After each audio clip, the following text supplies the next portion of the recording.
All right, so this is the next day. The stuff is dried. I'm using a pole sander. This is the wired mesh kind of the sanding pad. It's just a pole sander.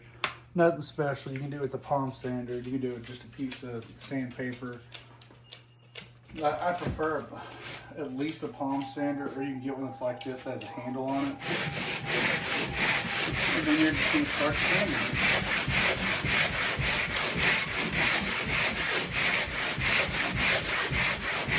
Now for this one, you're not wanting to sand it a whole lot. You're just wanting to get it somewhat even because you still got to put your skim coat on it. Because like right here where it indents in, we're going to be putting more inside of that. And then on this one here, we're going to be sanding it down to do the same thing where it was sucking in right there.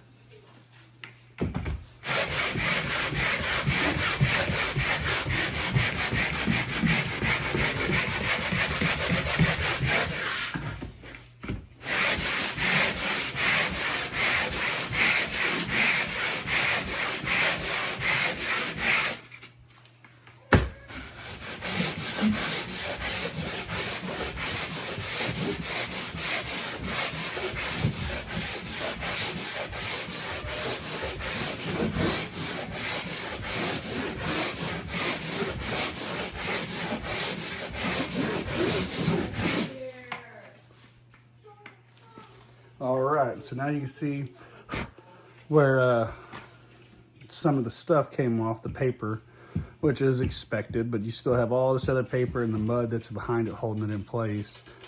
So now what we're gonna do is we're gonna get some more mud and we're gonna do a skim coat on all this. So as you can tell on this one, I forgot to hit record, but this one, you're gonna be using the bigger knife, the wide one that's flexible, and the only thing you're trying to do is fill in all the low spots. That's it. You're not wanting to put a whole bunch in there. You're not trying to change anything. And then since this one's gonna be a thin layer, it should dry pretty quick. And then even if it's not perfect, you're gonna be putting texture on over this. So it's one of those that it'll be okay. Only thing you're trying to do, make it all even. Like right there, I'm happy with that. I'm gonna call that good. Wait till it all turns white again. Sand it down. Whenever you sand it down this time, you'll be sanding down more than you did the first time, so that way you can do the spray texture. And then we're gonna move on to this one right here. So this one here, we're gonna do the same thing. We're just gonna get our skim coat, which we're gonna hit this one up first right here. That one's easy one. We can just get that knocked out. Remember, you want to go from different angles. The more angles you go from, the more you get everything pressed in there. And now that one's done. Now this one over here, that's our low spot right here in this corner. So what we're gonna do, we're just gonna stow. And we're gonna start scraping now.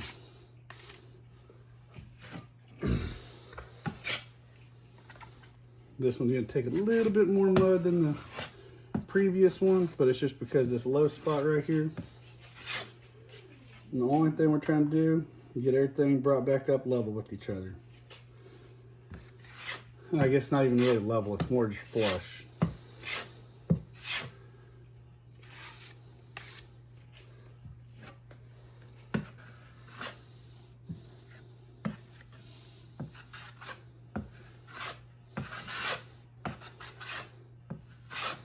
But you can see right there, everything's sticking for the most part. There's just a couple spots that aren't.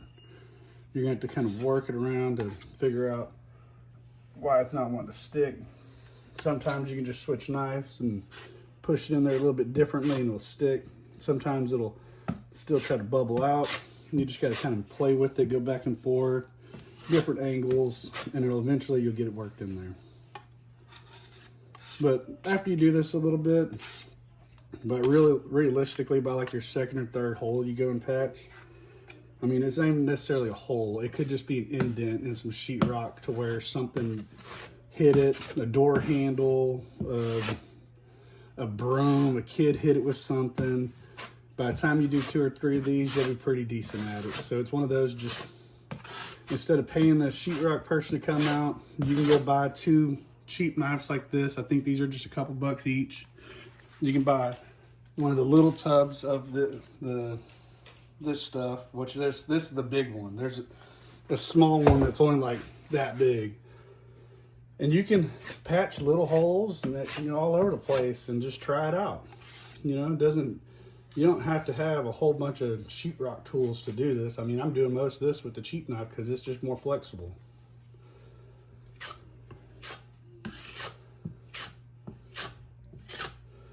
But then you just smooth it out.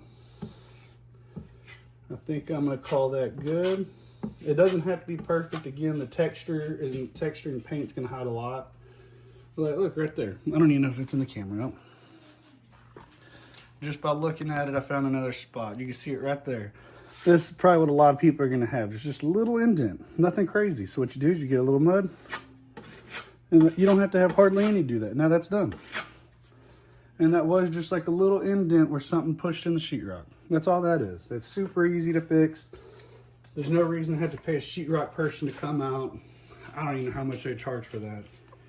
Probably at least 50 bucks, and yet you'd be done in a matter of minutes if you just did it on your own.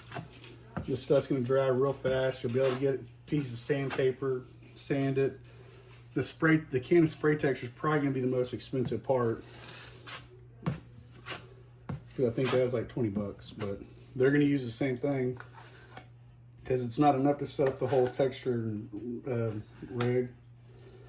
But after this dries, I'll come back and I'll show you how to sand it the second time, and then I'll get the spray texture and we'll get it ready to go. All right, so now that it's all dried again, this time whenever you're sanding it, you want to sand a bigger area than what you actually need, because when you spray texture on it, you're going to overlap it around the hole, so the way it'll blend in better. So this time you're going to be a little bit more aggressive with the sanding, but not like really bad. You want it to blend in a lot better than if you just spray texture on top of this, because then it'll be sticking out further than the other texture it's already on the wall. So you want it to blend together a lot smoother.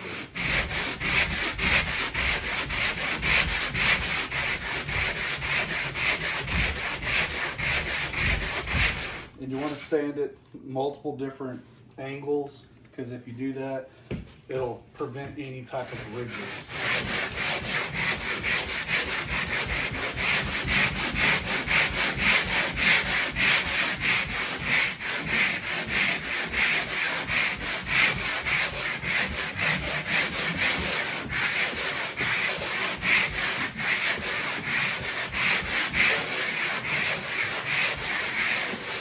And then now that should be ready for us to spray texture on it.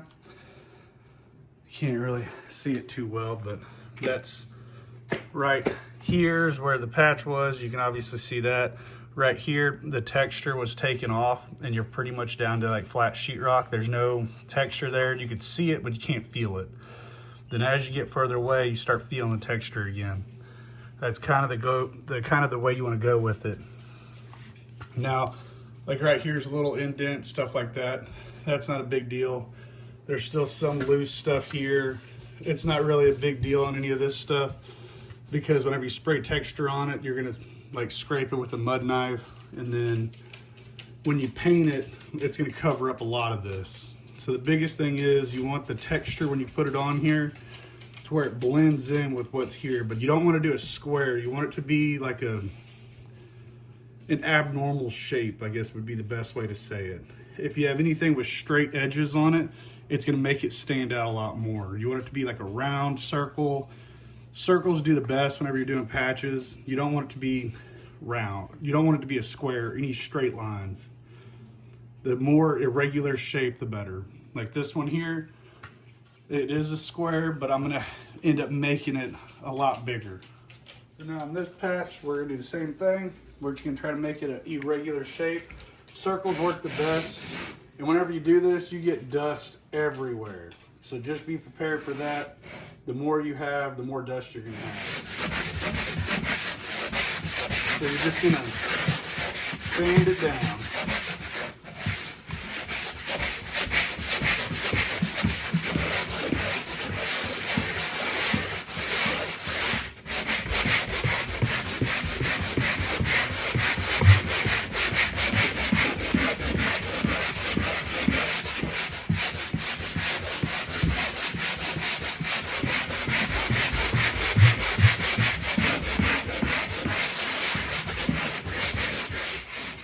I went a little too far right there where that paper came up, but it'll be all right.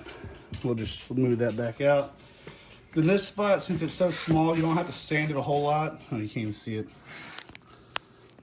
That spot, since it's so small, we don't have to sand it a lot, but we are gonna knock it down a little bit.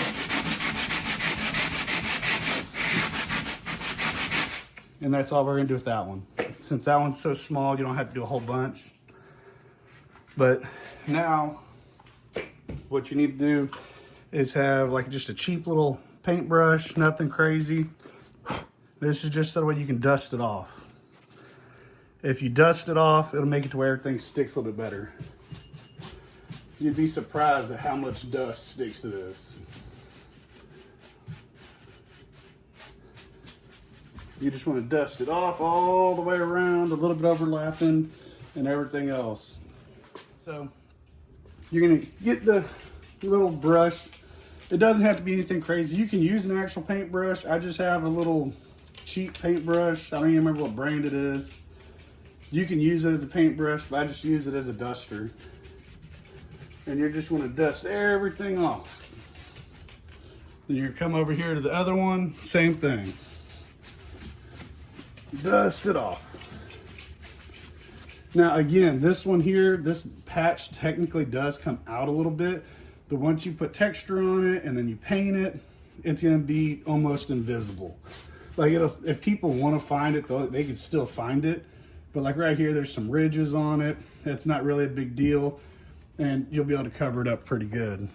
And then on that one there, same thing, dust it a little bit.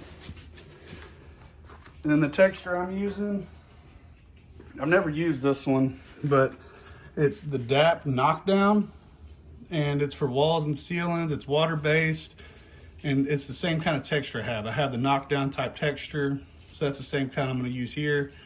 I'm gonna use it on the heavy mode, and then you wanna have a big, like, knife. This is technically, I think they call it a tape knife, but all it is, you just need a big knife to where whenever you put it on the wall, it covers a big area. And all you're gonna do is just ever so lightly drag it across it. All right, now that you got it all shaken up, it says shake it for a minute, which this is a lot of volume to shake for a minute. But it says it's gonna take 30 minutes to dry. Doesn't really matter in my application at the moment because I'm not gonna be painting it today. But no, this one's broken. That's great. Let's swap lids out with this other one. See if this one works.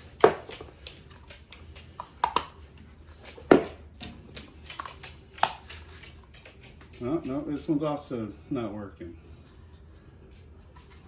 All right, give me a second. Let me see if I can get these cleaned up. All right, now that we got the nozzle cleaned out on this can of DAP Knockdown sprayer, it was all plugged up on the inside. I had to stick a punch down in here and a punch through the bottom. Sprayed water and air through it, but now it should be good to go.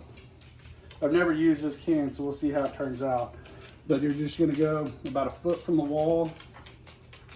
Oh my goodness, and now the can's plugged up too or something. Oh man, this stuff ain't gonna work either. Let's try the other can. That one has stuff stuck in the top of it, so not promising.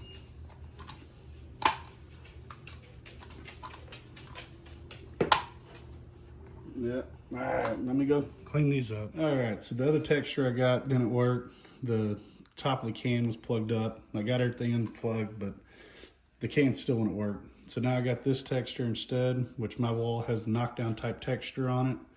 So I got everything prepped on it. Again, sand all the way to the outside. You want to overlap a little bit, and you want to, I have mine set to heavy. I don't know if you can read that. And you got heavy this way, and then that's fine. Straight up and down is as fine as it'll go.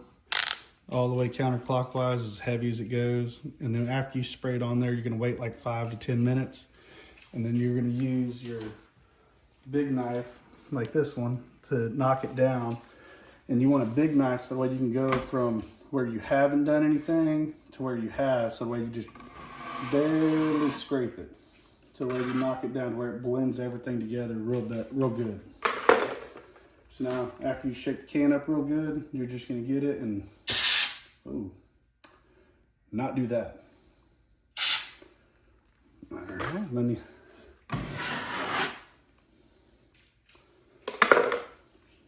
So we're gonna get it and we're gonna.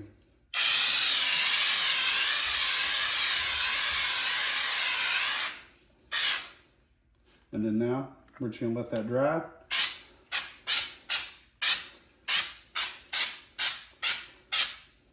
And then now we're gonna move on to the next one, which is this one right here, which again, we're gonna do the same thing. You're just gonna go in a random pattern.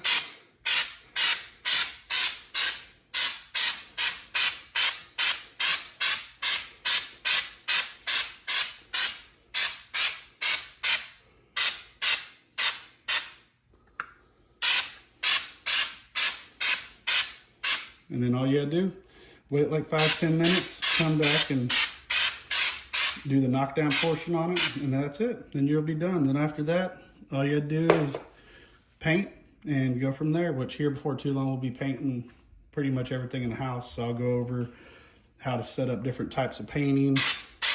If it would be, so like here in my bedroom, I already have the windows taped up. So if that's something that you wanna see, just drop a comment and I'll show you how to tape up windows and window seals and stuff like that. And then, because I got more rooms to paint. So just let me know if you want to see something like that and we'll get it set up.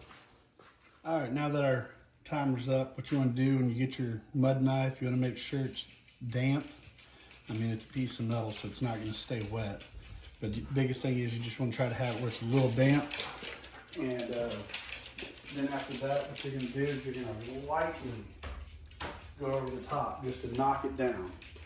So you're gonna start where you haven't messed with it and you're gonna work your way down across, and you wanna overlap what's like the old texture. So you're just gonna ever so gently just rub down.